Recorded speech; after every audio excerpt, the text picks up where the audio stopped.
तृतीयपंथीय सुद्धा या समाजामधील महत्त्वपूर्ण घटक असून त्यांच्याकडे पाहण्याचा समाजाचा दृष्टिकोन बदलला पाहिजे.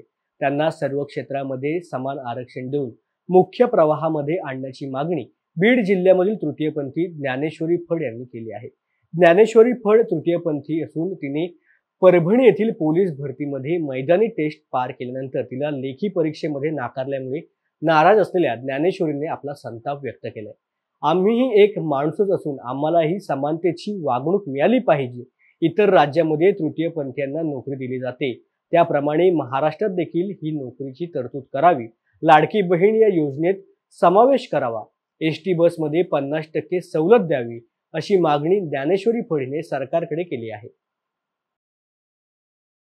नमस्कार, मी योगेश्वरी ज्ञानोबा फड, राहणार धर्मापुरी, तालुका परळी, जिल्हा बीड येथील रहिवासी असून मी एक तृतीयपंथी आहे. तर मी पण पोलीस भरतीसाठी अप्लाय केला होता. परभणी जिल्ह्यासाठी तयारी केली होती. संपूर्ण कायच्या गोष्टी झाल्या होत्या माझ्या, पण मला त्यांनी घेतलं नाही, त्यामधून काढून टाकलं. माझ्यासारख्या माझ्या बहिणी 73 जणींनी ऑल महाराष्ट्रामधून 73 जणी होत्या.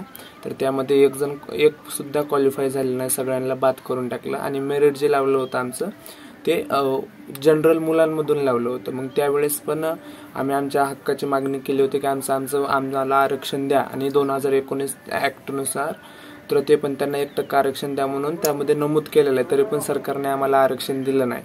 आणि राहिली दुसरी गोष्ट, मराठा समाजाला आमचा काही विरोध नाही आहे आरक्षणासाठी, त्यांचं काय आम्हाला घेणं देत नाही. पण तुम्ही म्हणत होता की 50ची मर्यादा ओलांडता येत नाही. मग मराठा समाजाला देते वेळेस 10% आरक्षण तुम्ही आता देताय, मग तृतीयपंथी समाजाला 1%च आरक्षण द्यायला काय होतं? तर तुम्ही ते देत नाहीयेत. मग त्यामध्ये आमची काही चूक आहे का? म्हणजे आमचा समाज भरपूर नाही आहे. ज्यावेळेस आमचं मत घेता येतं त्यावेळेस सगळे नेते वगैरे सगळे घरी येतात, आणि ज्यावेळेस मताचं काम होऊन